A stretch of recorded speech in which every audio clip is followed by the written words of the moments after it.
nobody like this. You ain't seen nobody like this. You hear my sound all over town singing. Whoa. You ain't seen nobody like this. You ain't seen nobody like this. You hear my sound all over town singing. Whoa. I think there's something in the water. If you wanna take a sip, but be careful what you wish for. The faint of heart can't handle it. Everybody wants a piece of someone else's prize, but it ain't free, it don't come cheap. Only the strongest will survive. You ain't seen nobody like this. You ain't seen nobody like this. You hear my sound all.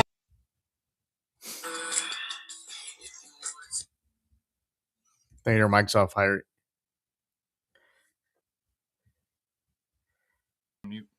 There you go. I don't understand how that one keeps playing the second. I don't understand. I clicked it once this time. I know for a fact. But welcome to SA Soccer Roundtable. Obviously, it seems the trend this year is that I mess up the intro on the music for that here.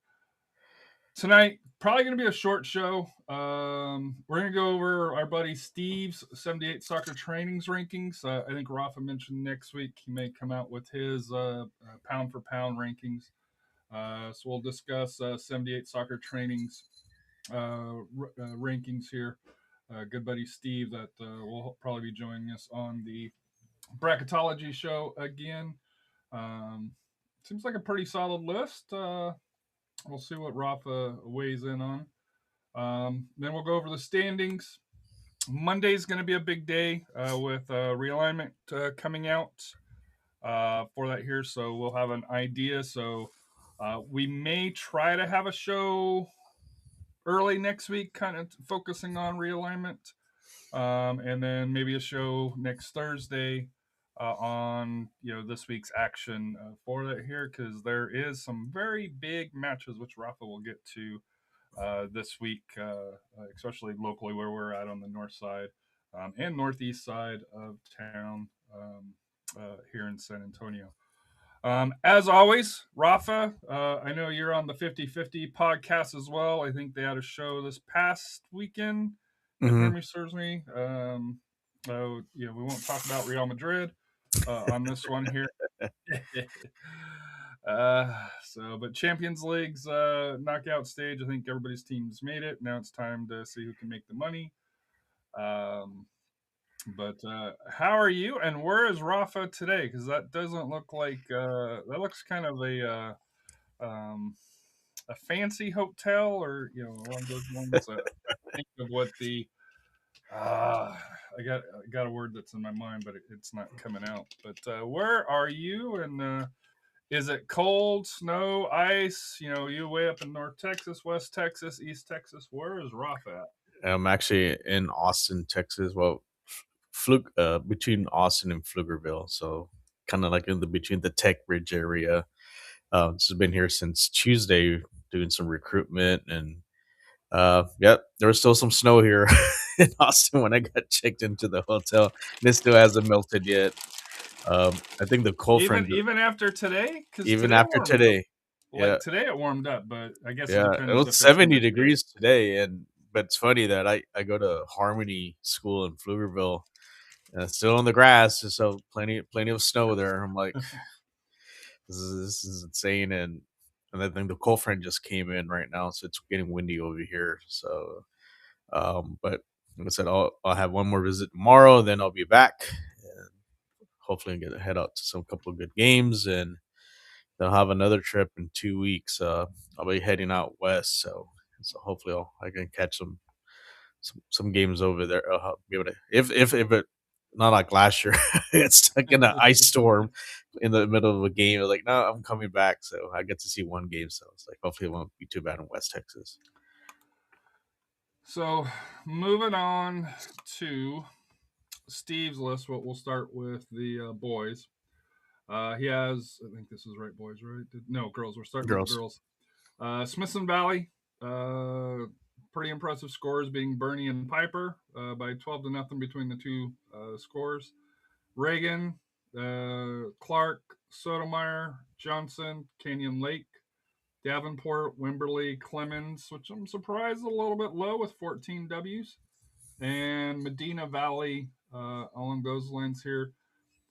I can tell you from pretty much everybody that I know you follow, but that I've seen Smithson Valley play, the expectations for Smithson Valley are probably the highest that I've seen in a long time for an area team. Mm-hmm. Yeah, well, I mean, I have them in my top 5 for the state rankings with the Inside Texas High School Soccer. So they're the real deal. I mean, this probably, even speaking with Coach Cano, he thinks this is probably the best team they have, like they've ever had in a long time. And Coach Atkins has got a super squad. I think they made a statement this week, beating Piper 5-0. And I think Steve was there. He saw some highlights, and he said that, hey, Piper is a great team too, but I mean, to win 5-0 Just a against different level, yeah, they're at a different level, and they made a deep run last year in the playoffs, and you really got to consider them as being one of the favorites to, maybe even win the state title.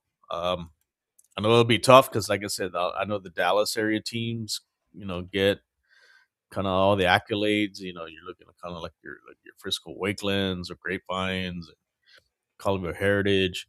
But I think Spencer Valley has enough. I think they could go to that far. And like I said, the key is that second round game. And then we know what we've done, like the bracketology the last couple of years. That second, that pesky 25-5A has been kind of the Achilles heel for 26 5A. And I mean, but we've seen teams come out of from that one of those two districts go big deep runs. Like I said, last year you had Cedar Park win the state title, so it's key that as long as they stay focused and all that, I think they should be fine. But I agree with Steve; they are the number one team. But I think my order would be a little bit different, which we'll get to. Yep. Any team that you think's a big miss, or any team that you think that's on there that shouldn't be on there? My guess is, and it's not a disrespect and all that. I think, I know Clemens made a big statement when winning the game against Steele. So that's like I said, that was kind of the test there, because I wasn't like, well, we'll see what they do, because remember, Clemens did lose to Clark. Mm-hmm. Clark beat them 3-0. So I was like, we'll see how they get tested, if they're going to be tested in this game. And like I said, and they got a great win. So that was kind of my one, it's like, it was kind of on the cusp, but kind of maybe like an honorable mention. If I had anything like maybe an honorable mention or something like that. But like I said, it's deserving. Medina Valley, same thing. They had a tie last night, but they won, I think, at PK. So they should be dominant. Like I said, they should have no issues with that district out. With 36A, they should be dominating. I thought they made me go probably toe to toe with maybe United, but because I was a little surprised that they had that tie with OBJ. So, but I think, like I said, the rest. I think the one team I do not see here that I think should have some accolades on, should be considered, will be the Cole girls. They've had a great season, and they're putting teams on notice, and I think they could be the surprise, and especially if they go into the Division II route for the playoffs, they could make a run. I think they avoid some of the. No, like I said, they may have to face some teams that are on the list. So, which includes the Wimberley Lady Texans. I mean, you have 2 state finalists on that list. So, like I said, I know Davenport's one of the D1 route, Wimberley D2, but then you also have Canyon Lake, who'll be on the D2 route. So that'd be interesting. Like I say, how how they will match up, How the matchups make. how the matchups with it, if they have. I'm sure they're gonna have to cross paths with one of those teams in the playoffs. But like I said, so far so good for for the Lady Cougars. Like I said, they have, like I said, kind of looking through their schedule. Like I said, they have Luling. The big test is going to be for them is going to be February 13th, Friday the 13th, and that's at Livernia. So that's gonna tell, that says a lot. If they can get a win at Livernia, then you gotta really definitely keep an eye on them. So that's it. Maybe, like I said, maybe Stephen Palema would have if he had an honorable mention, probably Cole would probably be on there, and then maybe also Livernia too. Even though Livernia's had kind of a little Some rough hiccups. start, yeah, a rough start. But the thing is, they're playing teams that get them prepared for for district play, and like I said, they had a great season last year and well coached, and they fell short, to against Davenport. So no shame on that too. So I know that they have a 6-4 record, but don't let that record fool you. And I think a common opponent would be Canyon Lake. They played them tight, they only lost 4-2, and so actually they played them twice already. So they also actually had a shootout, a 9-6 shootout with them. So plenty of goal scoring between them. So like I said, I think those are probably the two that kind of keep an eye on, is Cole and Livernia probably get into it, and then maybe and also the Southwest Lady Dragons too. I said you can't keep you also got to keep them in mind. They've year in year out, like I said, they've been consistent. So I think those are probably three teams that really kind of, I think they'll probably get into his list soon. We'll see if they make yours. Before we go to the men's, we do want to give kudos to Lee. They won 2-1 yesterday over Roosevelt, and the reason why that was important is it was for Coach David Rogers, his 500th career win for that year. So I know you're a coach. Number one, coaching in 500 games is a great accomplishment, Well, let alone getting 500 wins. yeah. It's just to me, obviously, it shows that he's a great leader of men and women. Because I know he probably inspires, um, both boys and girls at Lee, and if he's coached at previous schools as well here. But for me, I want to say congratulations to Coach Rogers.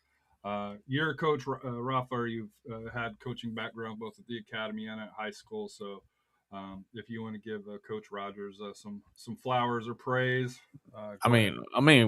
What can you say?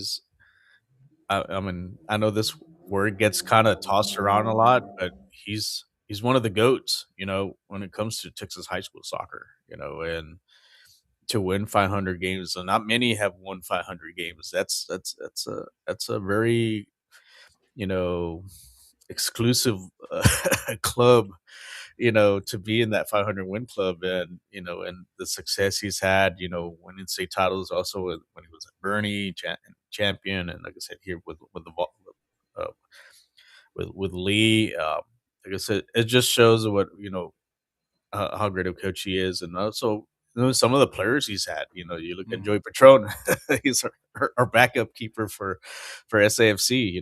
So he's got some. He's coached some great players, and I'm sure his players have nothing. They have played for him, and his current players have nothing but praise just about him and enjoy playing for him. And like I said, just want to send best wishes and congrats to Coach Rogers, and uh, here's to 500 more. So for him, but. Who knows? Maybe he'll get to the all-time. He'll break. Maybe he'll stick around, and try to break the all-time record. So, but kudos to him. So I'm very happy for him, and like I know. Well, he's been on with us and on Inside Texas High School Soccer. We've been in the past, and he's just a great, just knowledge. Great to talk to him all the time. So kudos to him, and good luck to him and the Vols the rest of the season. And thank you to I pulled the pictures and stuff from the Lee Vols Mhm. Soccer Twitter here. So thank you for that. Along those lines, the sub match was rescheduled here.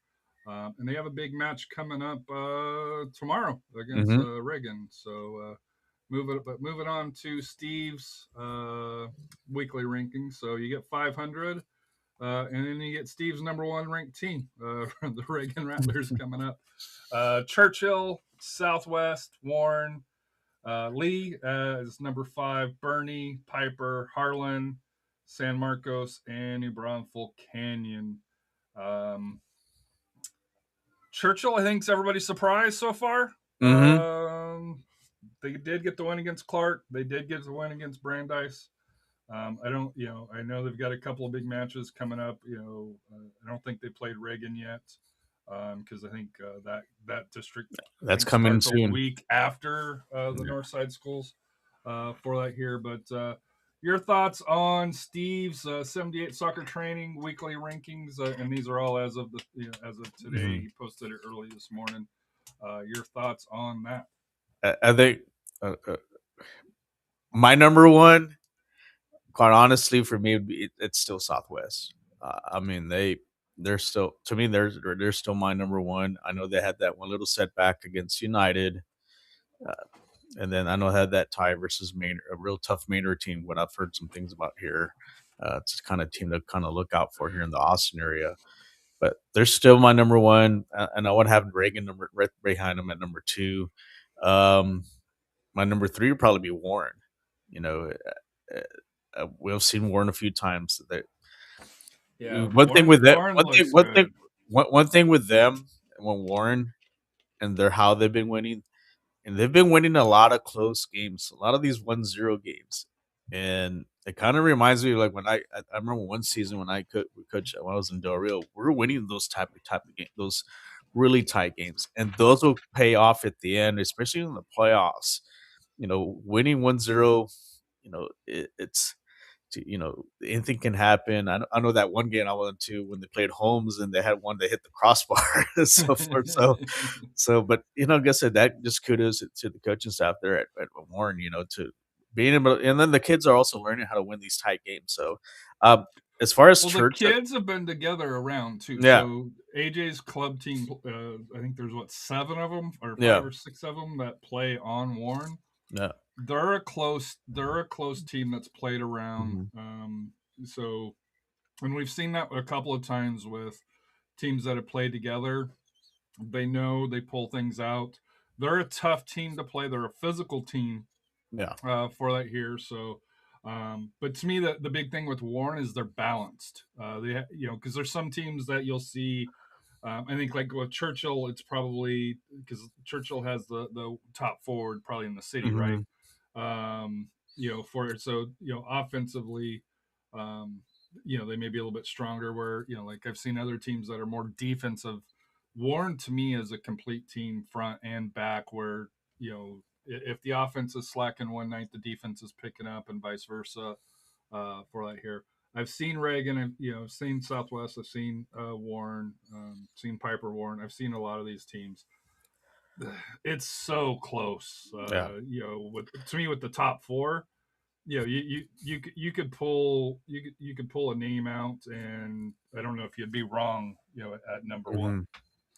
Yeah, and then for me, I think with Churchill, like I said, it was kind of wait and see what they were gonna do. Like I said, they still have a couple of tests, and I know that beating Brandeis was a big win for them. So that's a good indicator. Okay, yeah, they're a team.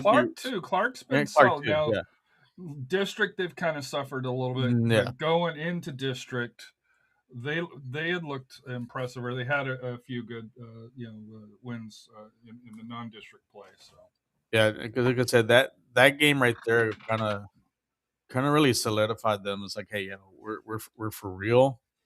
And also that you got to granted, like I said, also Churchill's beaten some good teams. Like I said, they've beaten Central Catholic, they've beaten Cornerstone. They beat a couple of Houston area teams, like Morton Ranch, Atascocita. So, I think their one defeat they had was Katy Pato, and they got a good squad over there because you notice that Katy district is always rough. So, but this, like I said, I know they got Roosevelt tomorrow. Churchill should take care of business. They can't look ahead, and that's the thing that when you have two big games coming up, you cannot look ahead. You got to you got to take kind of one game at a time. So I'm sure, like I said, I'm sure they'll be prepared for tomorrow. But then like I said, they're gonna run into the gauntlet, and if they can knock off one of the two top teams in the district, and like I said, we'll see how how that turns out for them. Like I said, also they still have Johnson too, so don't forget about them. Um, but I That's think right. they Johnson's not on the schedule, but yeah, to me, they have Reagan. Lee back They have next. Reagan. Well, there's a week break. I'm wondering if Yeah, so Johnson's yeah, it's in. probably the Johnson game. That's probably on the February the 6th, I believe. So that's probably the game that's missing on their schedule. But like I said, they have three straight games, three playoff caliber teams. Best case scenario for them would be going. You win two out of those three. It's but you want to shoot to win all three of them. But to win two out of the three would not be bad at all because you actually put yourself in really good shape going into the second round of your district play. So, like I said, it's gonna be like I said, they're gonna have to, like I said, they can't look forward to more as far as tomorrow. Like I said, just have to take care of business, and then like I said, these next three is gonna be the key there for them. Is can they deliver? Winning two out of three. I think that's the best case scenario for them. Put them in a really good spot as far as getting closer and closer to clinching a So playoff. I did verify. February 3rd versus Reagan at Comelander. Mhm. February 6th at 7 at Back West for that here. And then on the 10th at Back Will East Lee.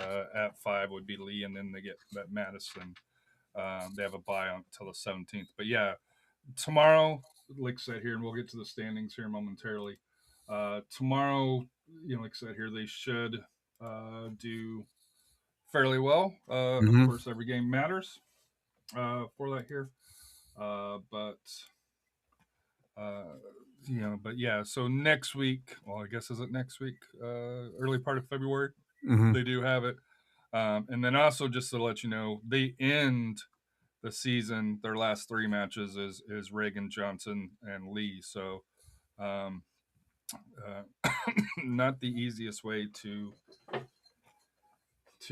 advance or to get the W. So, but looking at standings here,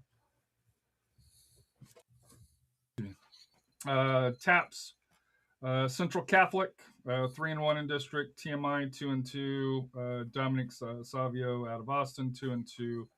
Antonian 1-2, and St. Michael's at 1-2.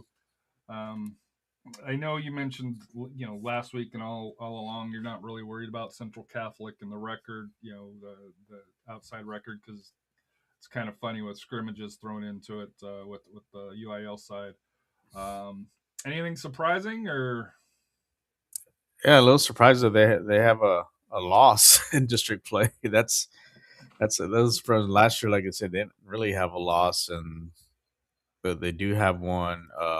They had a setback with Savio at Savio, and um, so I'm sure that gave confidence to Savio for them to kind of creep back in. So, but that, like I said, I think for them, I think they'll get the win at home. I think when they face again, I'm not sure when that game was done. That was played on the 23rd. So like I said, it's a good confidence booster for Savio, but I expected them, because they turned Catholic to win that one. It just must have been an off night, but it basically put the other teams back into Yeah, but play. Savio's a solid program. They don't have Some, quite the yeah, history yeah, at Central Catholic, but kind of following with them, they are fairly competitive yeah, in district now. When it comes to, I don't think they've gone far in the playoffs, which is the knock against them yeah. for that here. But yeah, losing to an Austin school, doesn't surprise me. But yeah, it'll be interesting to see if that's their only blimp for it, because you did mention that they are young Hmm. this year. So unlike previous where you probably had a little bit more senior or junior senior heavy lineup here. I do think Central Catholic's probably more junior sophomore this year, most More likely. likely. Yeah, more likely. For that here. Moving on to Division 2, San Antonio Christian 15-1, 5-0. Well, they are ones that I know Steve. I don't think puts in the TAPPS programs, but they are ones. Yeah, that, they deserve 15-1. They definitely deserve to be in 5-0. They beat some UIL schools. I have a feeling they'll probably sneak into the Rafas, either top 10 or top 15. I'm not sure what he's doing this year. And then Brownsville, St. Mary's, both at 3-1, and then a gap to Laredo, Victoria, and St. Anthony for that here. But this one comes down to Brownsville and St. Joe's and San Antonio Christians, and I don't mean to slight St. Mary's, but historically, Brownsville and San Antonio Christian are the two powerhouses of this district. Moving on to Division 3, D5 for the boys. Bernie 3-0, Corpus Christi and Carnerwood 2-1, Holy Cross 2-2, JP2 out of Corpus 1-2, and the Castle Hills 0-3. I don't know. Is there really anybody in this one that can challenge Bernie? I think if Corpus Christi and Cardinal can, like I said, they're about a game and a half behind. So if they can get a win and they face Geneva, if they face them again, make things pretty interesting. But I think Geneva should run away with this one. And then the division that I don't understand why they're not combined with the other one, New Braunfels Christian, JP2, and Our Lady of the Lakes, did not have any change from last week that was reported. Moving to the ladies, TMI 2-1, Antonian 2-0, and Carnerword, St. Michael's and St. Dominic's all at 1-2. This district seems to be a mix. Not a lot of gap between any of the teams so far. Although I do think Antonian's probably the slight favorite. You would estimate? I think it's going to come down to Antonio team. I think both have good squads. TMI has that one loss, but I still think it's going to be tight, and especially on the second go around when they play again. You said see how what happens to them. And actually, like I said, TMI still at 2-0, so they don't have a lot. Yeah, they don't have a loss. Earlier, did I copy it wrong? Yeah, they do play Antonian on Monday at Antonian, and then they face them 9 days later at Antonio Prep on the 11th. So key games coming up. So on Monday night, 6 p.m., make sure, like I said, if you want to get a really good TAPPS game for the ladies, that's probably going to be the one to go to. So that probably determined first place right there. And then moving on. Division 2, Victoria St. Joe's, San Antonio Christians, St. Mary's, and St. Anthony's. Any surprises that St. Joe's? Yeah, that's a surprising because St. Joseph's hasn't really been, like I said, they haven't been one of the top tier teams, but I think this year they probably have a good senior leading team. I'm a little surprised with. Don't let the record fool you with San Antonio Christian. I know they're at 7-10, but they usually play a very tough non-district schedule. So, and like I said, they play in that North Side showcase and so forth. I still think they're San Antonio Christian is 3-0, okay. And Victoria is 2-1. Okay. Looks like they played yesterday, and it just updated today. Okay. After I updated this here, so So San Antonio Christian is 3-0. St. Joe's Victoria is 2-1. St. Mary's is still 1-2, and St. Anthony's 0-3. So they did update the score after I updated the profile. So yeah, San Antonio Christian should win that district. Division 3, New Braunfels Christian 4-1, Geneva 3-0-1, Shirts 2-2, JP2 2-2-1, San Marcos Academy, the Lady Bears 2-2, Holy Cross 2-3, and Saint John Paul II out of Corpus 0-5 on the year. Any surprises on this one? Well, I mean, for Nebraska's Christian, like I said, they're on top of in first place. Usually, you'll see either Geneva or GP2 up there from Shirts, but I think maybe that it could be a rebuilding year for GP2. Maybe have a young squad. That's why they kind of have, like I said, they're in third. Geneva's, like I said, they're pretty much in striking range against New Braunfels Christian, so they're not, like I said, out of the woods at winning that title. So I still think it's still a tight race there, but I think New Braunfels Christian and maybe Geneva are going to probably start pulling away a little bit here. And New Braunfels Christian did get another W that's been updated. They're 5-1, 0-6 for St. Paul 2, 2-2-1. Holy Cross 2-3. So Holy Cross, yeah. So looks like here that since I updated, New Braunfels Christian beat the Corpus Christi, so they're 5-1 right now for that here. So we're off to a good start. So moving to the 6A, Region 4 with the boys. As we discussed earlier, Churchill, Reagan, Lee, all so far undefeated. Johnson at 1-1, although I think they played tonight for the here. I believe they played tonight. I could be wrong. Clark, Madison, Roosevelt, and then Brandeis at 0-3, and these are all on max preps through here. So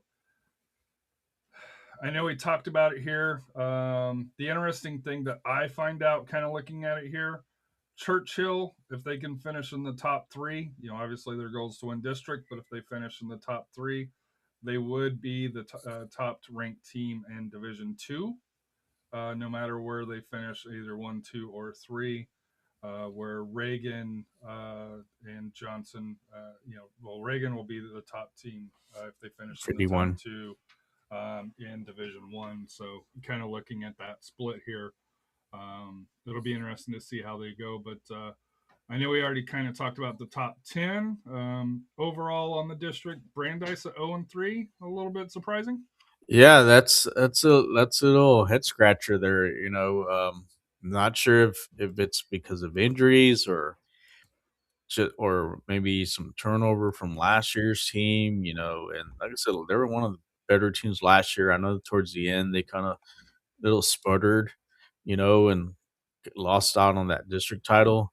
But at 0-3, and really kind of dug yourself in a hole, especially in this district. And you have. I know looking at their schedule, they have to start winning. They have to start winning games. So like I said, they got a tough one with Clark. They got one with Madison and Roosevelt, and then they start the gauntlet again with, like I said, when you know, with Reagan on the 10th. So they have to, like I said, they're gonna have to win out these 3 games, kind of break even, and then start beating some of the teams that are ahead of them. They want to get at least a shot to get that, possibly that 4th spot. You got 3 teams right now currently in first, but that's all going to change these coming next 3 games. So, and like I said, Johnson's still in the hunt. Like I said, even though they have a loss, they're still in the hunt, and you know, we'll see. Also, like maybe a team like Clark can be a spoiler too, and maybe they can get hot and they can start making. They've been a dangerous team, so like I said, you can't take anybody lightly here. But it's gonna be, like I said, I think kind of the smoke clears after this. These next 3 games, we'll have a better idea how things may end up shaping up for the playoff run.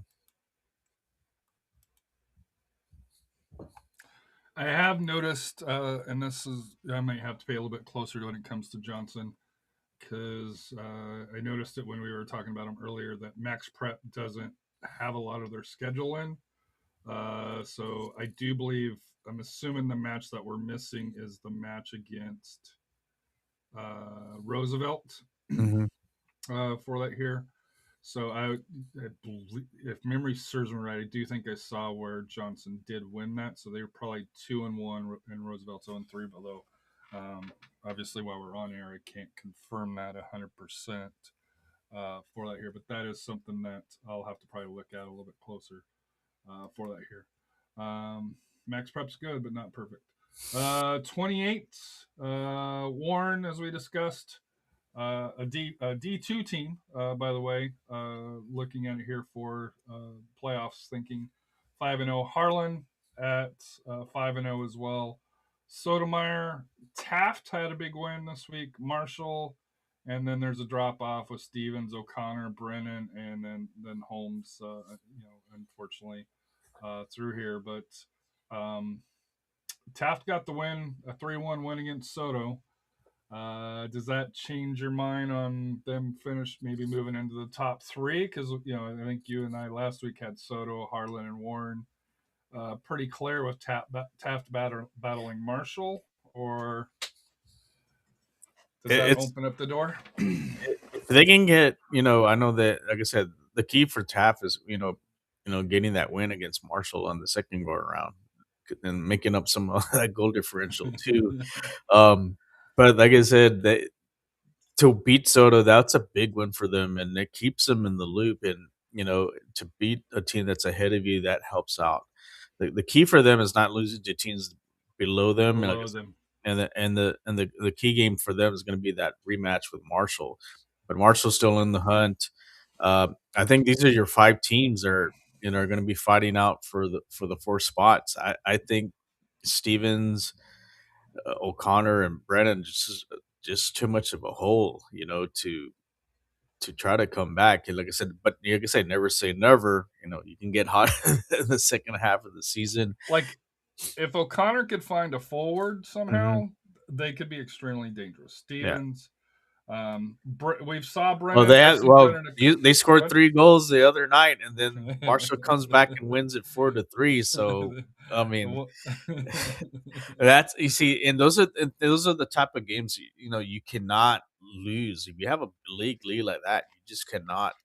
Because O'Connor had the lead on that, right? Yeah, they're up 3-0, and you just cannot squander a lead like that. And I think, had they won that game, you're looking at a 2-2-1, a 2-3-1 Marshall, and then and O'Connor's kind of back into the mix, kind of a couple games behind. 2-3 as well. Yeah. So, it's you can't allow to have things like that and just, lose focus during the games and stuff. But then, that also can go back to maybe having an experienced team that, you got to learn how to finish games. And that's the key with it.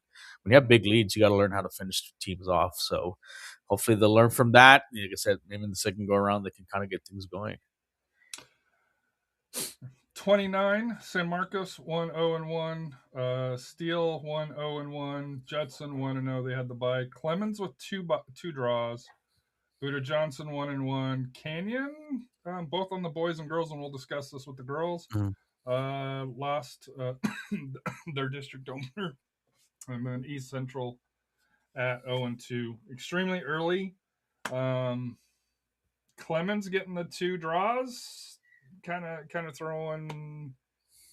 doing Clemens things, I guess, because they seem to always start slow, but yet always seem to work their way into the playoffs. Oh, somebody had comments there. Matt, really?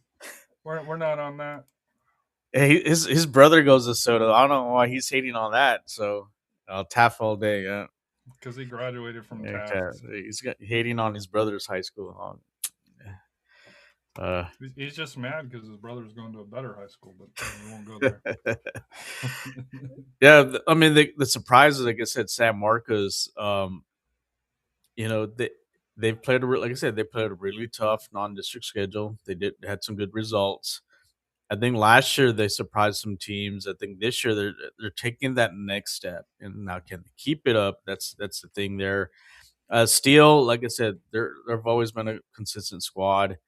Like I said, they should be in the mix. Same thing with like I said, Judson's a little surprised.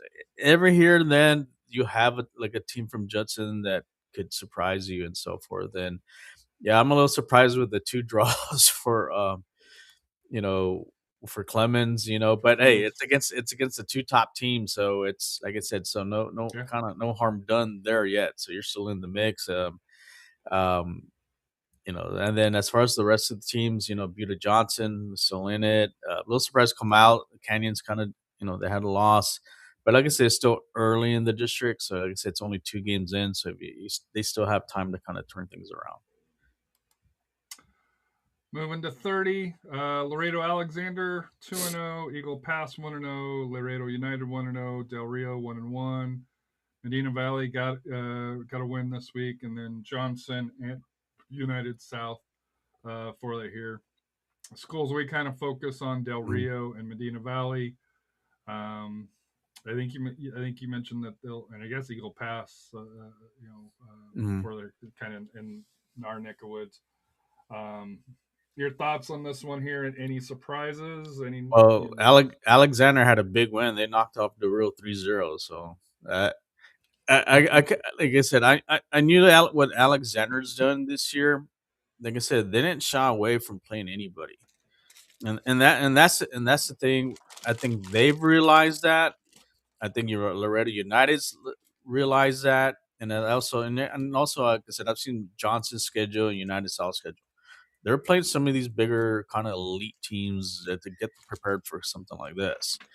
I think sooner or later Eagle Pass would probably kind of have to take that next step too to play some of those, those Austin area teams and so forth. But yeah, it's like I said, doing those things kind of helps you out because this is like I said, there's a lot of talent in this district. There's some talent, like I said, there's some talent in the teams. Yeah, I'm a little surprised that Laredo Johnson's at 0-2. So the amount of talent there, because I was at our campus last week and I talked to a couple of their players and stuff. But like I said, it happens. It's like I said, it's just a tough district. You could have some off nights and so forth. But I still think, like I said, when it comes down to, I still think United, maybe Alexander will probably be finding it out, even though Doria has a little setback. But like I said, it's going to. I think possibly those 4 teams. Now, Medina Valley, like I mentioned, they're going to have to really kind of, really kind of step it up and knock, especially on the road. They have to win a couple of those games to maybe try to get that 4th spot. So, District 27 girls, it's a mess. Reagan, Clark, Johnson 2-0-1. Churchill, Lee 1-1-1. Madison 0-1-2. Brandeis 0-2-1, and Roosevelt 0-3. Unlike on the boys' side, this one seems like it's going to be pretty congested and probably 6 deep. Yeah, 6. I think maybe even 7 deep because I want to count out. I want to count out Brandeis, even though they have 2 losses. I mean, I wouldn't really count them out yet. The key, those draws really, like I said, for teams that are kind of the top 3, top 4, getting draws against teams below you is really not very. Doesn't help, and this could cost you. Like I said, losing out those points could cost you towards the end. So, but like I said, you have a 3-team race there. Like I said, Clark's having a great season this year. That's one team that really, really kind of keep an eye on. We'll see how they go. Like I said, they'll be in the. Like I said, if things kind of stay the same, pretty much they'll stay in D2, unless Johnson or Reagan falls off, out of the playoffs, because then they'll go up. They'll have the higher enrollment unless League gets in. No, yeah, it would be Madison. No. If let's say for example, if Johnson, if Johnson or Reagan fall out, and depending who moves in, so it would be close, it'd be close for that. So, but I think, like I said, it's. I think this year's a much tighter race than it has in the last few years. The last few years you've had your kind of, your main 3. This year's a little bit tighter, especially with Churchill. Churchill's been, like I said, the last few years they've not done well, but this year they're playing great. they're in the hunt, and I think they have a really good chance to finally get back into the kind of the playoffs. And like I said, they still got some tough ones coming up, kind of like with the boys. They still got to play. I know they have a game coming up with Roosevelt, but they still, like I said, they have to run kind of that little gauntlet with Lee, with Reagan, and also with Johnson in these next few weeks. So moving to 28, Soto 6-0, Warren 4-1, O'Connor 4-1, Harlan 3-1-1, Taft 2-2-1, Brennan 2-2-1, and then Stevens, Marshall, and Holmes. This one's probably a 6-team race because sorry, Stevens, even though you're the school closest to me, Marshall and Holmes, you're just not at the same level field as the others. But I've seen O'Connor, I've seen Warren, I've seen Soto, I've seen Harlan, I've seen Taft, and I've seen Brennan.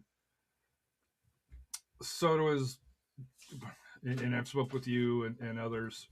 Soto is probably the clear number one, and then Warren, O'Connor, Harlan, Taft, and Brennan fairly close depending on how the game is played. But Soto is the one that's came out so far. I think Soto needs to be careful tomorrow Against Warren. Against Warren. I'm gonna say something about the Warren Lady Warriors. Those girls can touch the ball. I mean, and when we were there that game when they played Taft, they can really touch the ball. And one thing that I think they have that little it factor, they lose the ball, they go back and go get it, and they pressure the heck out of you. And they wore down Taft. They wore them down, and that's it. And that's going to be the key to this game. If Warren can kind of pretty much set the pace of the game. They like a lot of fast paced. Less fast paced. They don't really rely on the long ball. They're very methodical on how they touch the ball. They work the side. Pretty much work the whole field, and then they'll find ways to pick you apart. And then they'll exploit you on certain areas. So this is, like I said, if they can get a win tomorrow, this kind of changes things now, and it's kind of like what we had a few years ago. We had like a 3-team race for first place. So this will be the key now. If something can get the win, now they kind of start distancing themselves just a little bit. Yeah, but like I said, I also wouldn't count out even O'Connor too. I think that's next go around when O'Connor plays Soto, I think it'll be a lot tighter game for that. So I know they lost on a couple of on free kick, some set pieces, but I think when you play the second time around, you make the right adjustments and get a good game plan, and you can end up getting the win. That 4 spots I think is going to come down to, like I said, it's going to be between Harlan and Taft. Taft worries me. Just the match that we saw, they didn't have it, and we don't know injury wise, but they did not seem like they subbed a lot. As far as I think they had 2-3 subs that they were moving in, and Warren wore them down. Like Warren was subbing, I think they subbed probably. Well, they just look fresh. I mean, even they just kind of look fresh. Like they didn't miss a beat. And I think the key for this, for like with Taft, they're so talented. I know Coach Gates is, they still have a great team, and I think the key for them is, if there is an injury bug, if they can get out of that, but also, goalkeeper play too. The goalkeeper's got to be very aware of where they're at. You can't be playing too high. This is coming from a goalkeeping coach, so don't play too high. Just know where you're at. But the thing is, Taft does one thing I do like what they play. They're very physical, and if you and they can make into a physical game, they'll win that game. So, and they can outmuscle you, and that's the thing that they need to set the pace on some of these games is be real physical. They still, like I said, they still touch the ball great. I know some of the passes that like I said in that game, they kind of were themselves because they're very inconsistent. If they can kind of fix that consistency there, I think they'll bounce back, and I think they can get that last spot and maybe even contend for the third spot too. I will say this: Taft played Warren for about 3/4 of the game. Very, very close. It was a very even game. I think it was 1-0, and then at the end is when Warren was able to get the difference. I think they had back-to-back goals, less than 5 minutes apart. But to me, Taft. To me, the number one was the depth. Number two, and then they have the high school version of Richard Sanchez and goalkeeper going around Luke 1604. It may just be a personal thing for me, but I was like the goalkeeper was too far out for that year. But it was a fun game. Taft has a lot of talent, but we knew Taft at goalkeeper was going to be a learning Some big tool. shoes to fill too. So Big shoes I to guess fill. no shame on that. So, but And she played well. Just yeah, to me, there were some scary moments where I was like, "Whoa, where are you at?" 29. We've talked about Clemens, 14-1, 2-0. Buda Johnson, 2-0. Judson, 1-0. Steele, 1-1. Coach Kano, 0-1. Come on, buddy. You're on my team to watch, and right now I'm not getting the returns that I was looking for. I know it's week 1. San Marcos and East Central for that here, but Clemens, is it a surprise where Clemens is, or just a surprise by the record and on where they're at? it's probably the record where they're at. But the thing is, they had a big win over Steel, so that's like I said, they're probably, like I said, starting to peak at the right time for them going into district play. So, like I said, they have a really great freshman forward that's scoring a bunch of goals, and can they maintain that consistency? That's going to be the key, because it's still, like I said, district play is kind of still of a grind, and it's basically a playoff game. But they're off to a good start. They're at 2-0. Like I said, can they maintain that momentum? I know they still have a couple games, tough ones coming up. Like I said, they still have to play, Judson. They still have Canyon in the schedule. Like I said, San Marcos. So we'll see. Butte Johnson, little surprised there at 2-0. I know they got a win over Canyon on a real tight game. Sometimes, things can go back and forth in those. And, so we'll see what they do here. Judson, like I said, off a good start for now. Can they, we'll see what they do in the upcoming weeks. Steele at 1-1. I know they had a little setback against Clemens, but I'm sure when they play the second time around, it might be, like I said, it might be a little like it's a tighter game. Who knows?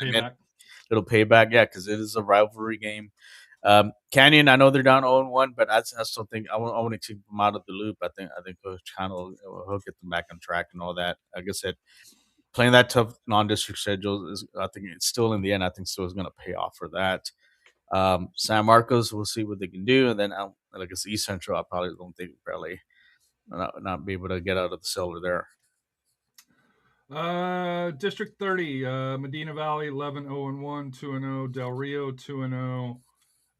Alexander, Eagle Pass through here. I think there's a limited reporting here. Mm-hmm. I have another site that I forgot to look at prior to this. They do a pretty good job on tracking the schools down in the I'm trying to pull it up. Laredo area. Yeah, Laredo area. RGV soccer scores. They do typically a pretty good job of the districts down there as far as being able to kind of keep us in line of where they're at. But Medina Valley, Del Rio, or you think? I know you're big on Medina Valley, cruising through this one here, but Del Rio, you're and I gotta correct it because they're not the Rams, they're the Queens, yeah. The Queens, yeah, I gotta correct. Yeah, well, the Medina Valley, like I said, they had a shootout win versus LBJ, which is, like I said, they're in 7th place. That's not a good result. I know it was at LBJ. They're at the SAC over there in Laredo, but you gotta, when you go down there playing, like I said, you gotta take care of business and kind of flex that muscle. But maybe it was an off night. Maybe they'll learn from that. They're lucky to come out with those 2 points. I still think they're the class of the district. I don't see the Durio Queens. Good team. I've seen them play. As far as the level, as far as tactical technique wise, not at the level where Medina Valley's at. And then I think that last spot, for the last 2 spots, like I said, I think it's going to be a fight between Alexander United and United South. I expected a little bit more from maybe United, because I think, they played, looking at their schedule, they played some really good tough teams going in. I think they kind of had the mindset, say, hey, we got to be well prepared going into the district play, especially when we go into the playoffs too. So, uh, still keep an eye on them. But it's like I said, I think those 5 teams there. They're pretty much those are the ones that are going to be contending for the playoffs. But I think Medina Valley is going to win the district. So looking at it here, according to RGV Soccer, RGVSoccerscores.com, Medina Valley 2-0, 17 goals for, 0 allowed, 6 points. Del Rio 5 points with the shutout or with the Shootout win. Shootout win. Laredo Alexander is at 4 points with a shootout loss. Laredo United with at 2 points with the shootout win, and then Laredo United South is at 1, and Eagle Pass and LBJ is at 0 because they do the points. So top 4 would be Medina Valley, Del Rio, Alexander, and United. So I have the right top 4. Just they don't do the draws; they do the points. So I'll definitely have to reference them. And thank you to RGV Soccer Scores for the thing here. Yeah, Medina, you're right. Yeah, Medina Valley and Del Rio probably be they're going to be your D2 representative. And that Del Rio match against Alexander was in Del Rio, not according to this, not at Laredo United, not down in Laredo for that here. So, and then Medina Valley will play Alexander next. LBJ versus Del Rio United versus LBJ versus Eagle Pass United versus Del Rio, and Laredo versus Medina Valley as far as the next round. So. Yeah, so this Friday they're at Alexander, so they'll be at Kruger. I think the big game for them will be on the 10th when they play when they host Del Rio. Also on the 3rd when they host United. So that should be a tough one for them. Like I said, they've got some tough stretches coming up. They're playing the teams because they're kind of within striking distance. So that Tuesday night, like I said, Laredo against 7 p.m. against United should be a good one on that one. So moving to 5A 26, Smithson Valley 4-0, Bernie Greyhounds 4-1, New Braunfels 3-0-1, Piper 3-1-1, Alamo Heights 2-1-1, Bernie Champion 1-2-1, and then Tivy 1-4, Wagner and Memorial. Top 4 kind of set, or you think Champion or Alamo Heights can sneak in to the top 4? I think Champion, Alamo Heights, and can still get it. I think they still have a legitimate shot. They just have to, like I said, they're going to have to get some points, beat some teams ahead of them. That's going to be the key. I mean, this is the group of death, for region 4 or 5A, and like I said, you can probably call this a Smithson Valley Invitational. I don't know. Maybe some other teams might not like that, but like I said, they've just been consistent. They're like I said, they're the team. They made a statement, beating Piper. So, like I said, and Bernie, right? I think Bernie, yeah, Bernie and Bernie too. So they've been, and they weren't close scores either. No, and like I said, they're on a mission, and that's a team. Like I said, there's a reason why I have my top 5 in my state rankings. So, like I said, so they're gonna be a team to kind of keep an eye on. But also, like I said, I think it's still too early. We'll see how those. I think that's still like a 16 as far as from 2 to 6. Those are gonna be the ones that are gonna be fighting out for those last 3 spots. Yeah. So 27 for the ladies. Highland 5-0, Seguin 4-0, Edison 3-0-2, Brack 2-1-1, Jeff 1-1-2, Burbank 1-2-1, and then there's a drop to Sam Houston, Fox Tech, and Lanier. Highlands, Seguin, surprises, not surprises. I know Edison is one historically that you've liked, or I could be messing up with the boys. I know you like the Edison boys, but your thoughts on 27 for the ladies? So far, so good for the Highlands Lady Owls. I mean, they've got some. I know they had a little tight one with Brack, who's on the 4th spot, but they had some convincing wins. Like I said, they had a 10-2 win over Burbank, blow 6-0 versus Sam Houston, Fox Tech. I guess and 10-0 against Linear. So they're taking care of business with the teams. They're kind of on the bottom end that they should, but now they're gonna fade. Now they got a 3-game stretch that, like I said, they got Edison, Jefferson, which Jefferson's Where the Owls fit in the USL pyramid. pyramid. Uh, USL 2, I guess. I mean, well, no, it depends which Owls, because Omaha, I have a Omaha. feeling, because once they get their Oh stadium, yeah, Omaha they're going to is champions. supposed to be going to champions, but if they're smart, they would do the 15 and go straight to Premier. But Premier. We'll see. But thanks for the Rhode Island guys for tuning in. I'm sure. I don't know about the Highlands Owls getting into Premier, but they got it. Like I said, they got a tough one with Jeff. Even though Jeff's kind of down a little bit this year, but still they've in the past, like I said, they've always been one of the consistent teams. But if Highlands can win that game, like I said, they can make a statement there. Then they'll have the next two. The next two are going to be the tough ones against Seguin and the finish off with Edison. Seguin's also having a great season too. Like I said, they have a showdown with Highlands on it's February the 2nd. No, February the 3rd. So that'll tell us who kind of pull away. But you can starting to see a little bit who's starting to pull away. And then Edison's still in the mix. They can. I know they have those two. They haven't lost a game. They had a couple ties, and those are the draws that as you mentioned, that really and especially hurt you. and especially if those are the shootout draws. I mean, so you lose out at a point. You lose out a point, and actually this Friday they have a big game against Seguin. So they're at the SAISD Sports Complex at 7 p.m. So if they're gonna kind of make a move to get ahead, it starts tomorrow night, and they can get a win. Big for the big key game, like it's a key game for them, and then I think they have a bye, I believe, and then they play Highlands on the 7th. So the top three are going to start playing against each other, and we'll see how it turns out after the first round. So 28 team that you mentioned to keep an eye on. I think the top three all maybe deserve a little bit of a shout. Southwest 11-2-1, 5-0. But the Lady Cowboys or Cowgirls from McCollum 5-1.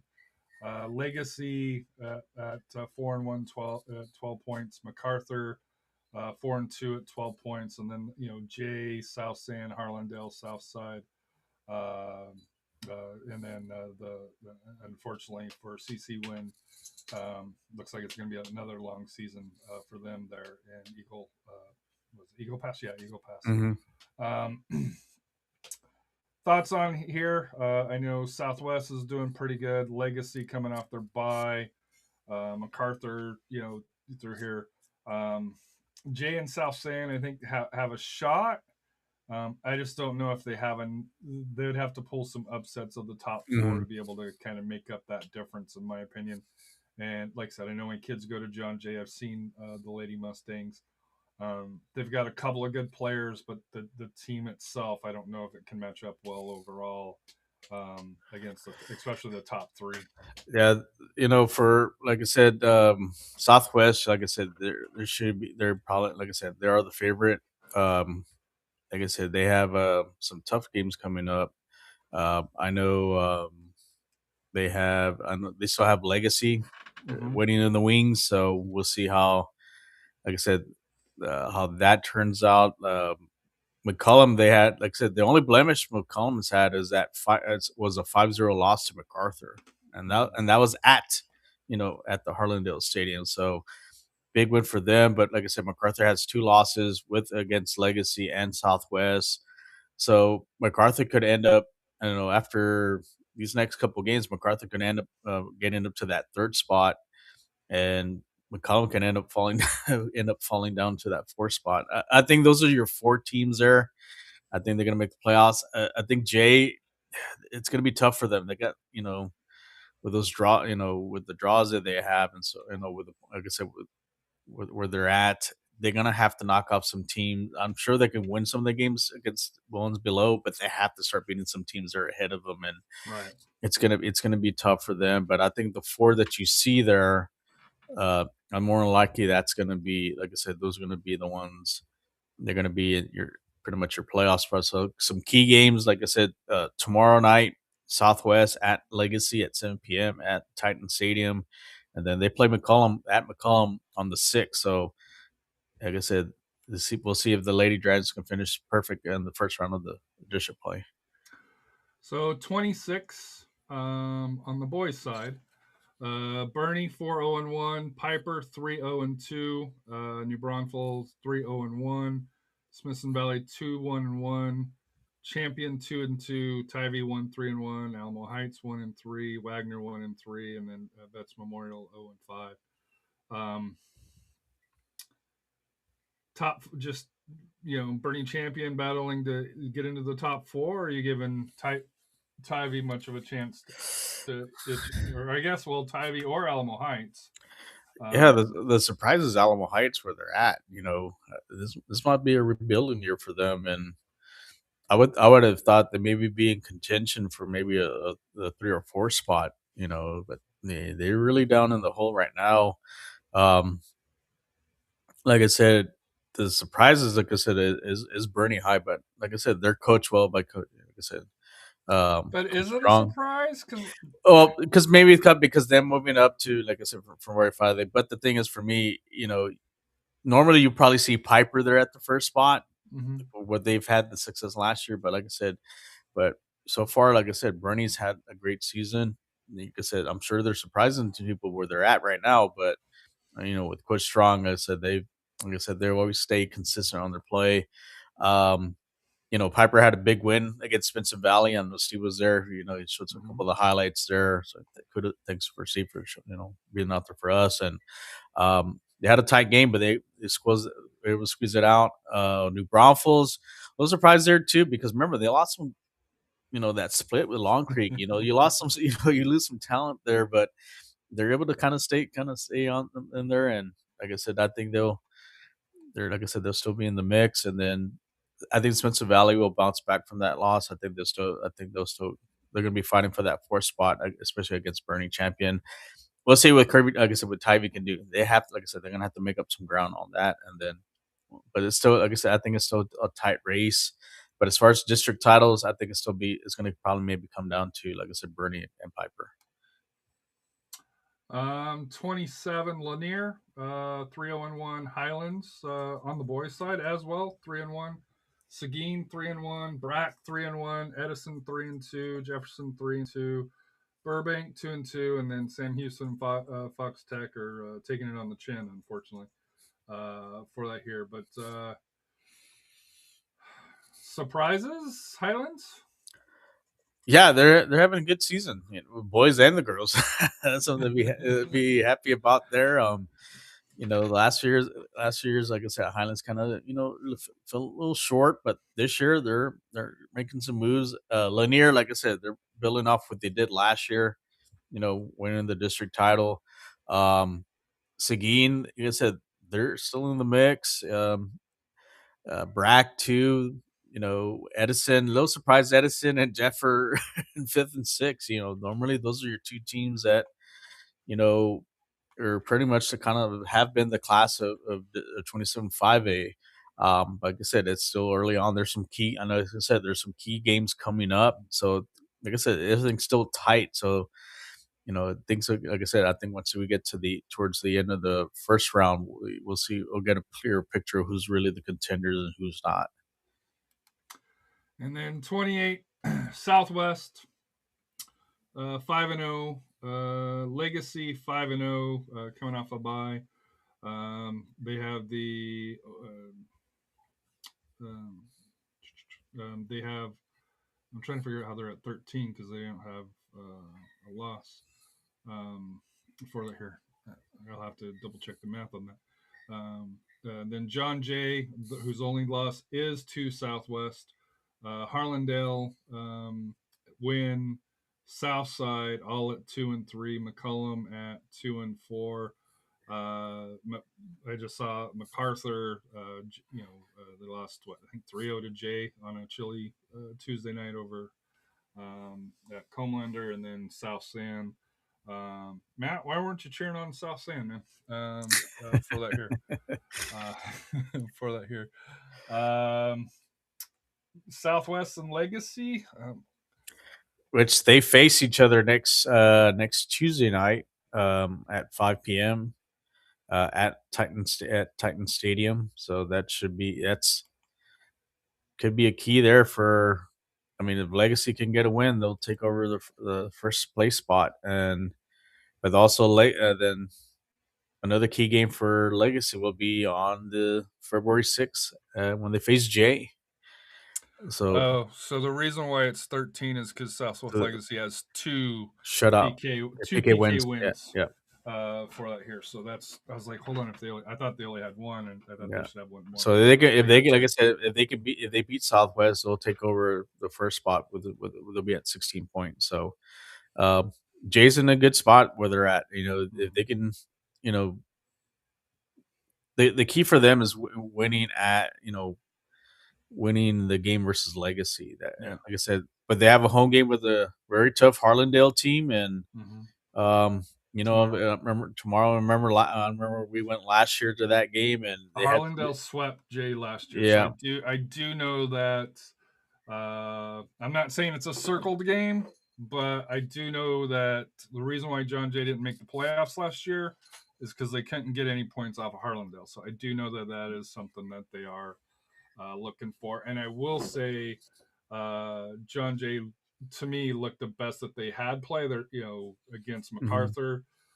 They controlled that game because when we've seen John Jay play, they've been doing a lot of kickball up and over.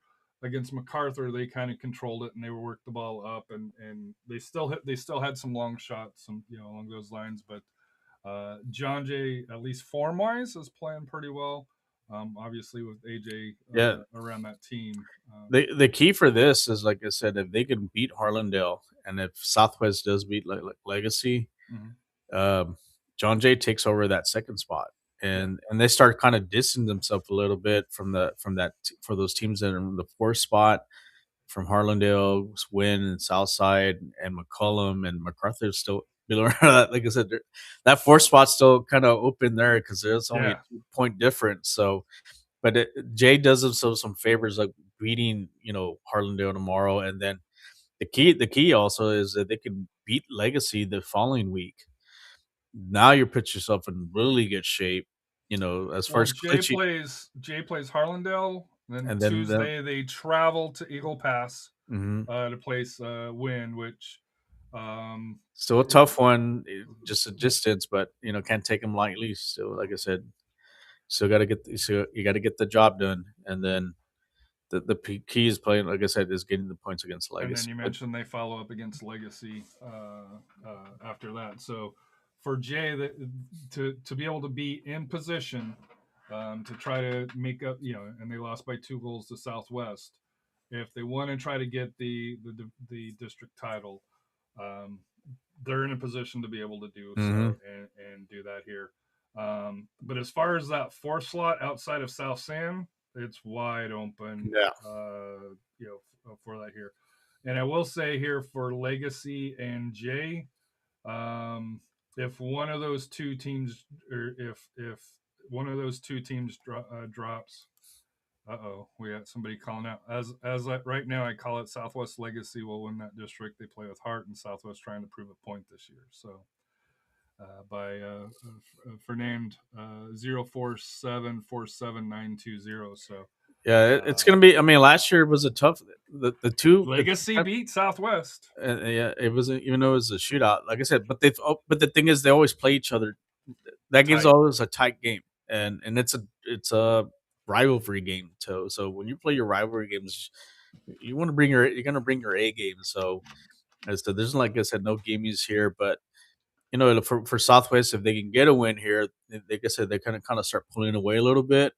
But also, like I said, it'll benefit Jay too. If they can, like I said, they can knock off, Harlandale, so that it helps them out, to get that, especially for them. If they go to Division 2 route, they get that top seed for the Division 2 route. So 26 for 4A just started out. Wimberley Fredericksburg 1-0. Davenport and Bandera draw, which is kind of surprising. Marble Falls and Canyon Lake, took the L's to Wimberley and Fredericksburg. Long Creek got the bye the first week here. When I was putting it in, I don't know why it surprised me, but Bandera and Davenport ending in a draw kind of surprised me, and then Wimberley and Fredericksburg kind of getting their wins in district, especially Fredericksburg, their first win. Was a little bit eye opener over Canyon Lake and Marble Falls. Yeah, 0-0 draw between Bandera and Davenport. That's a little surprising there, and especially like I said, last year Bandera really struggled. They finished towards the bottom. The other surprise is Marble Falls. Marble Falls was that team last year that kind of the talk of that district, and they have a loss.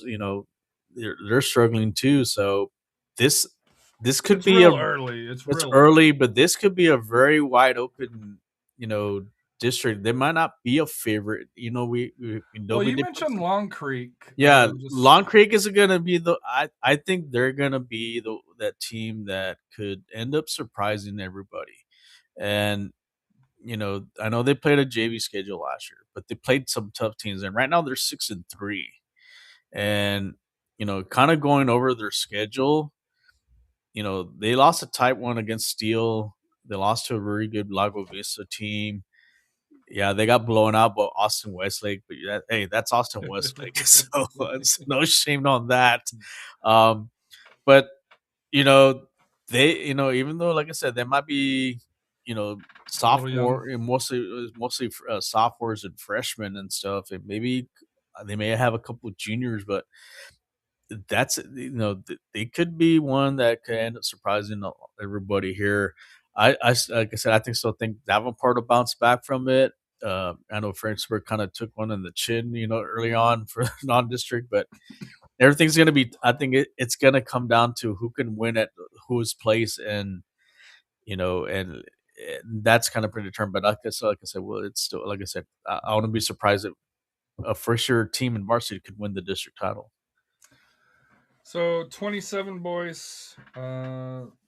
Ferdinand put Marble Falls lost everyone last year. I think this year district win was going to be Davenport, and he also mentions Bandera as kind of dark horse. Dark horse.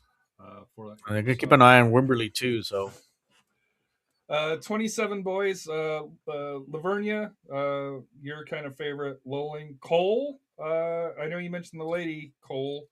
The boys too. Boys through here. Kennedy, Memorial, Yoakum, Young Men's, and to me the surprise is Gonzales. I know we had the coach on last year, late last year here. Gonzales historically has pretty solid program for that here. Lulling, kind of a surprise. Yeah, for them, for a 2A school, to be up there, hey, I'm sure they did a lot of off-season play. They probably drove up to San Marcos like, hey, let's go play some club soccer and get prepared for the season. But kudos to them, and like I said, but also Cole too. I mean, they've so far a great start. I know Lavernia's record doesn't show that it wasn't, but the thing is, look who they play. They played a tough. Yeah, they play some elite teams, especially in the 4A, those 4A state level teams. So that's how they prepare. What surprises is Memorial, like I said, they started out undefeated, and then they had a loss, and two actually. Who was it? I'm just trying to say they had a loss to Cole, a 3-2 loss. So. Yes. I think the still in the mix, and same thing with Kennedy. Kennedy and Memorial, like I said, I think this will be in the mix. Can Lully hold them off? That's going to be the key. I still think it's going to be Lavernia and Cole as far as fighting for the district title, and then rounding up with Kennedy and Memorial. But we'll see if Lully can do it and pull it off and be one of those rare 2A teams that make the playoffs for the 4A division. Yeah, and also a little surprising with Gonzalez, they might be rebuilding this year or maybe going through some injuries as well. 28 boys, Pleasanton, Hondo, Somerset. Although I'll give a little thing on Somerset. Uvalde had a bye. Floresville, Poteet, Pearsall did play, but they got blown out. I think I texted you the score. It wasn't quite as bad as Progresso, but it was it was in there for a Somerset Bulldogs that had not won all year, but they did win, and they had a convincing win. Did they make the extra point? I don't understand, and this goes for the boys and girls side of Pearsall. Not having a district, I think, really hurts them when district starts for that here. And like I said here, no disrespect to Somerset, but like I said here, it like I was like Somerset got a win, and then I looked at the score and I was like, holy cow! But then I was like, who was it against? And but like I said here, Pearsall's building their program. Happy for the Somerset kids because I know they've had a rough year, and to be able to get a win like that, I'm sure kind of help lift the spirits for the Bulldogs. But I know Pleasanton's your favorite. Hondo is one that you and I've seen a couple of times, and we keep waiting for them to take that step. Maybe this is the year. Floresville being a little bit surprising. Yes. For that here. Yes, especially like some of the things they've done outside the kind of during the off season for them. Yeah, that's a little surprising they had a loss, and they had a 4-0 loss to Pleasanton. So I think Pleasanton's probably gonna, like I said, I think we mentioned, but I think it was gonna be different between Floresville, Pleasanton, maybe Uvalde in there. So it could be a rebuilding there for them. Like I said, good win as far as with Hondo. Their winner was actually a forfeit. So so against Poteet, and now I'm kind of wondering now if there was a forfeit for that, if Poteet's gonna even have, is that an indication of of the team, if they have a team or not? We'll find out. Like I said, this I think. I'm just kind of checking schedules here for Poteet because, like I said, they're 0-6. They're 0-6. Mentioned that Floresville is getting back to it. They lost their players last year, so a growing year for them. So they play Somerset on the 3rd. So we'll see if there is a game for that. If there's another forfeit, that pretty much tells us that there's. So what happens when it comes to that? Do they just give everybody? It's a 1-0 win. That's basically what it's going to be. The one thing is not to put down the teams and so forth, like with Poteet and Pearsall. I think they maybe really need to reevaluate especially having those programs. I know that some kids want to play. Yes, it's great they want to play. They want to have that, but you also need to reevaluate. Is it if you're not going to prepare early on, if you're not going to have schedule kind of like I said, like the case with Pearsall, not playing non-district games, so at least to get some games under. You're really that way they can learn. That way, yeah, they can develop. You're doing yourself a disfavor to those kids, and especially for like Nick is coming here in the realignment. Are they gonna have those for them? Are they gonna keep those soccer programs or not? Because it doesn't. Like I said, because if they're pull out, that can change some things and so forth. And that's something they said they're gonna have to really after this season is really is it really worth having these programs? Even though that it's been in demand, or like I said, like for some teams, like first talking to the kids from like Centerpoint, this is their first year having their varsity, even though they're playing an independent schedule. Excuse me, numbers matter. They only had 12 players on their squad. And if you have injuries, and if they have injuries and all that, and maybe that's a red card. Red card, yeah. Maybe that's a case with Poteet. Why they had a forfeit is maybe they didn't have enough players to field, or so they were gonna. I think the athletic departments were gonna have to reevaluate after this year. But as far as early on in the season, like I said, I think Pleasanton's probably gonna take that lead into that. Probably be now the favorite there. but you're also gonna kind of keep an eye on Uvalde too. Like I said, they usually play a tough. They play teams above their classification, so they'll be in the mix. So moving to the ladies, 26 Kenyon Lake 1-0, perfect on the year. Davenport 1-0, Wimberley 1-0, Marble Falls, Fredericksburg, and Bandera all took a loss. It's week one round one of district. Not a lot to say with it. I guess Marble Falls is I forget who they played. No, they played. I think Wimberley. I believe they played them close. Wimberley. So that's the only one that's kind of a little bit shocking. With that here, and then of course Long Creek. We'll start play this week here, but Canyon Lake, Davenport, Wimberley, Marble Falls, all solid programs. Just it's a little bit too early to really say much about it. Congrats to Davenport's coach. He's got his 50th win at Davenport, so congratulations to him. But can he get number 51? Because this Friday, they're Davenport's at Wimberley. your two 4A state finalists are going to face each other for the first time this season at 7 p.m. at Texan Stadium. They're in Wimberley, so that should be a heck of a game. So you have a chance. Maybe we should send Steve up there. Yeah, he likes to travel.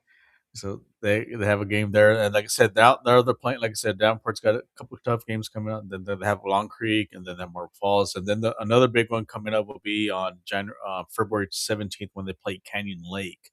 So that's a tough one coming up for them. And then Canyon Lake, I think who they have on their schedule coming up, they had a 4-1 win over Fredericksburg, and they play.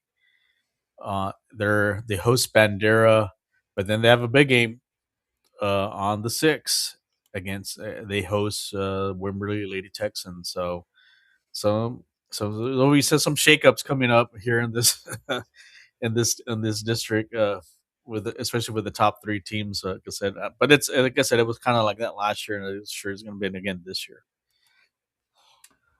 27, the Lady Cole team, who you mentioned, that we'll probably get a little bit of flowers from you when the power rankings come out, depending on results from this week.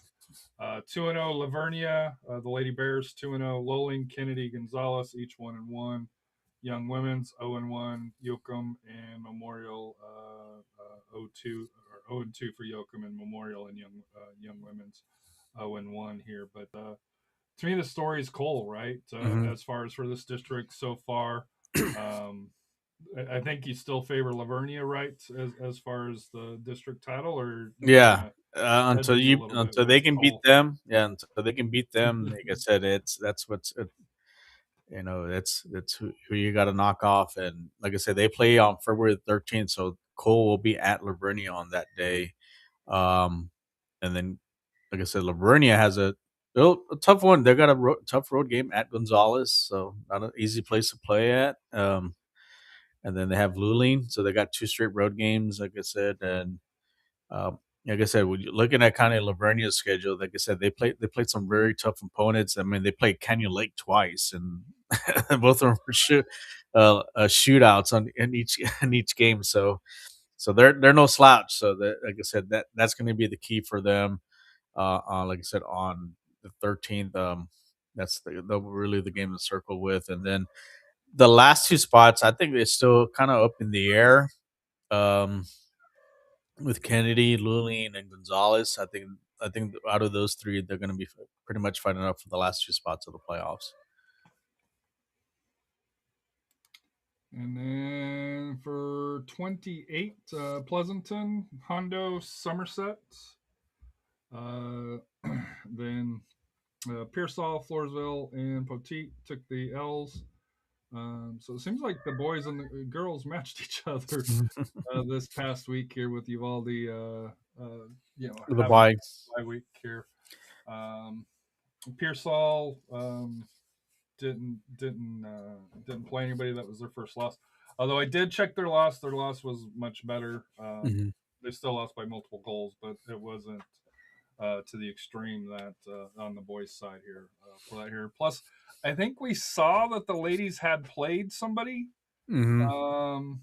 so which is the thing that kind of struck me is that we saw that they're either scrimmaged or played somebody, but there was no official record of it. So get through here, but Pleasanton, and I know Uvalde's historically one of the top teams for that here in Floresville as well, along those lines. But I know extremely early. But any Yeah. thoughts on 28?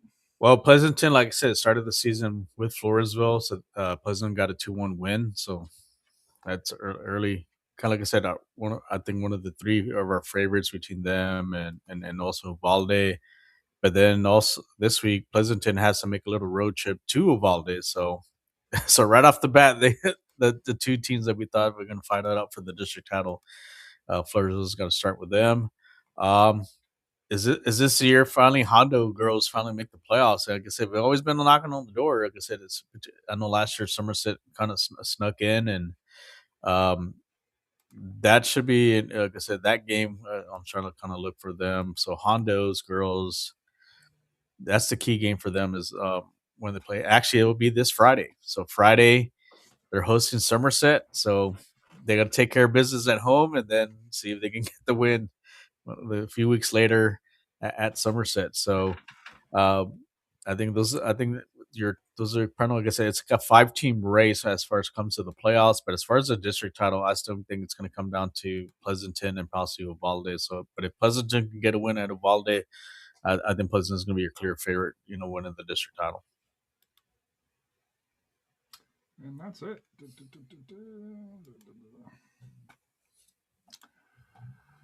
So I want to say we're getting to the meat of the district schedule, but for some of them they already are. But then Some others still early on. Some's like they've only played a game, so game or two. Yeah. But no, I'm looking forward to through here. I know we talked about high level of kind of games. I know I'm going to be out at the grass fields over at Northside because Jay plays Harlandale, and AJ will be out there, but also Warren and Soto will be playing on the other side. So I'll be keeping an eye on both the boys and girls of Warren and Soto. Well, I think the first game at 5 is the JV for Jay. So I'll watch it and support them just because it's AJ's school, but and Anna's school to be fair. They give both my kids credit since they go to Jay. Along those lines, matches that I know for me, I tend to kind of follow the local, the north side schools. I know you're coming in from Austin, depending on time frame, schedule, snow, sleet, whatever that you got coming back down 35. Matches that Rafa is kind of looking at, not necessarily that you're going to go to, but big matches that that you got your eye on as far as results. I mean, you have your big matchups, like so you have your Southwest and Legacy boys. You have your Lee Reagan game for the boys. That's up for the district lead. Girls side, like I said, you have Wimberley and Davenport. Like I said, when you have two state finalists facing each other, that's kind of rare to see. Kind of rare to see. And you're not in the Dallas Fort Worth area. And no, yeah, you're not. Your name doesn't start with a C and ends with an A, and you already have 4 rings. So, but then the other team that won the state title, they got knocked off. Like I said, they lost to Borger. So, like I said, shout out to Kevin. West Plains, right? Yeah. No, the Borger. Borger did. Okay. Yeah, Borger knocked off the Canyon Randall. So shout out to Kevin out there with Yellow City Soccer. I'm sure that's a big win for that program. So we need to see about getting him on when we get closer to bracketology, just like we did last year, to see if he can promote or highlight. Well, not promote, but highlight the key teams over there. Teams to look out for. Yeah, and then like I said, we have other ones too. Like I said, you have some there at SAISD with that. Some key games coming up. With the boys and the girls, like the Highlands girls got a big game coming up. And then you saw them for the Pleasanton girls. They're going to trip out to Uvalde. So it's right off the bat, they have the top 2. If they can win those 2 games, then pretty much, like I said, they're in very good shape, winning the district title too as well. So a lot, like I said, now like you mentioned, we're getting started kind of getting to the key parts of the district play. Some are about to finish the first round, some started very early on at the beginning in January, and we have some that still kind of getting into it really 1-2 game, 2-3 games deep. So it's gonna be interesting, like I said, how it comes out, and hopefully the weather holds up. I know it's still gonna be a cold night tomorrow, so make sure you bundle up. I think I can hear the wind howling out here. Not like last week, I had a dog barking, so sorry about that. So this one I don't have that issue. I have just hear the wind howling outside my window. So but like I said, some key games coming up, and then even next week too. I know some weather, maybe some possibility we may be getting some rain, so that could be a factor there too. So it's and then the main thing now is kind of trying to remain healthy.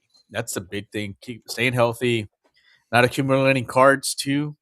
That's a big thing there. Don't get a bunch of yellow cards because you don't want to miss out some games. But as far as like I said, where I'll be at, just tune in and find out. I'm gonna say where I'm gonna be at. So like I said, maybe I can toss some of these shirts, whatever, and have some fun. Like I said, we just go. I just enjoy just going to the games and watching out, just reporting them. Like I said, no I flashy will stuff. say I went to the Jay MacArthur game Mhm. and I wanted to type the score, but it was just so cold. I was like, I'm just doing the final score because it was You needed the Alexa it, just to dude, kind of. it was chilly through there here. For final thoughts here, I know we're planning or hopefully planning an SA Soccer Roundtable show on With a Sunday. Royce hasn't confirmed or denied, but I know with the USL coming out with the Pro League, Premier Champion League One breakdown of what they would like to do, that structure. I don't think SAFC really has had much news recently. Pirano came back. He's practicing now. Well, Pirano's arrived, yeah. Yeah. There was one other big news. Was it the loan? No, we did the show at the loan. Mhm. Maybe we need to invite Ferdinand. Yeah, you need to come on. Yeah. Just We need reach to out to invite us. Yeah. him. Reach out to us. Yeah. 'cause Love he to does have you on. seem to We also follow. need it. We also need to get Chief on too. I've told Chief, I said, hey, you need to come on. Yes. I know he wants to talk some smack, so if Chief's watching, let us know when you're available so we can talk some smack on there. Like I said, talk some Yeah, I soccer. wouldn't mind Legacy knocking Southwest down. I won't. There's some fighting words there, Chief. But I'll lots of respect to Chief and Fernando. Like I said, he said he'll be at Memorial Kennedy. Mhm. I will let him know. Reach out to Rafa. Yeah. And Or Rafa will be able to on get X, back to yeah. you, or on X or SA Soccer Yeah. through here, and Rafa will be able to hook you up, or we can kind of work that out. But to me, my final thought is show on Sunday. Monday or Tuesday, I think you and I are going to try to do a realignment show. And then we can probably do it Monday night, I think, because it comes out at 9 in the morning. in that morning, yeah. And I should be back. I think that day, yeah, I should be back by that time. So early through there. I think Thursday seems to be a good night to do the shows between 8 and 9 o'clock. Yeah, I should have a new top 10. So maybe different what Steve has. Steve's been pretty. He did one last week. I didn't Yeah. highlight because we were catching up for the review. But yeah, if you put one out, we'll do Steve's, and then we can kind of intermingle them. And thank you, Steve, for putting it out. Hopefully, you don't mind us putting your word out and for that here. We need to talk to Steve about maybe unofficially doing a sponsorship, for that here to for his 78 training if that's something he wants. I'm surprised he didn't do his rankings for meeting at a barbecue place or something. Normally with his barbecue. Dude, he doesn't want to piss off his best friends. Come on. Yeah. But a lot of soccer going on. Be safe with the weather. I know we're not up in the Panhandle or West Texas where it got really bad, or DFW area. They're still canceling school today. Yeah. So that's it. Well, there's some schools that canceled all week. They canceled today and tomorrow already. That really I think it was for that here. So, but be safe. Be kind to the referees. That's not saying you got to agree with them, but try to leave the personal attacks through there. There is a UIL rule too, so don't forget that. So, like I said here, you don't want to get banned. Yeah, well, because it hurts the team too. Yeah, that too. That's the other thing is that it can impact the school itself as well. So, but just be nice, be kind. Obviously, we're all out there supporting the kids for that here. So that's my final thought. Just be careful, be Mhm. kind. We expect some more action from us, and then of course SAFC season starting to kick off with more friendlies coming up in February with an early season kickoff in March. Rafa, your final thoughts? I know you're out and about Mhm. traveling around from South Texas to Austin to out to West Texas to further. I think you go up to Temple area is about as high Yeah, as you go. I'll be going to Killeen pretty soon. I think at the end of February I'll be in Killeen. So maybe get a chance to see Salado again. Go bleed screen another team. So I definitely need to check them out too. Yeah, they've been turning it up from what I've seen them. They've been turning it up and actually for that I think let me see. I'm just trying to check their schedule really quick, but because I said I'm gonna be at there in the month. Yeah, sure enough. Yeah, I'll be in that area, that neck of the woods. Actually, I'll probably be at a hotel nearby there. Oh, they're playing Smithville. I'm sure they're gonna score another 15 goals on them. So, but my final thought, like I said, I just want to send, like I said, condolences to the teams that Oh yeah, lost. the girls. To Wakeland and also to there in the Valley, Edinburgh, and also a player from Woodrow Wilson. It's not a very good week for the High school high soccer. school soccer family. So prayers out to to everyone out there, and and just be safe. Be safe. Watch what you do and stuff, and like I said, like I said, just for circumstances, but also like I said, just send out prayers out to all the families out there, and like I said, we're thinking about you guys, and then just looking forward to, like I said, these coming games, coming up, and like I said, a lot of things are being more clear now. We see some teams now start kind of distance themselves, and then some that kind of we see if they're contenders or pretenders. So, but should be exciting Friday night of play. So make sure you're heading Southwest up. Pretenders. I heard Rafa say No, they're a that. contender. I mean, until someone beats them, they're still they're still own that trophy. They're for that district. So, but like I said, and then like I said, hopefully I'll introduce my top 10. I'm sure a little bit different from Steve's, but like I said, especially after some of these key games that are coming up this Friday and also on Tuesday. So, like I said here, just go out and support the high school soccer. Be nice. What's life without goals? So we're out of here. Hour and 42 minutes. No matter how short it is, just going through the standings. It takes a while No. to do that here. So maybe next week, top tens and not standings, and we'll come back in standings in 2 weeks. Mm-hmm. And maybe look at Region 4 because in 2 weeks that would put us mid cycle Pretty for much most halfway. districts. Yeah. So we can kind of look at Region 4 Mm-hmm. as a kind of bracketology where we're at for right here. So that might be something that we look at a couple of weeks from now. And we're getting closer also with TAPPS. They're Oh yeah, be TAPPS. a Yeah. month away from their playoffs too. So I think things are start tightening up for them as well. But what's life without goals? We are out of here.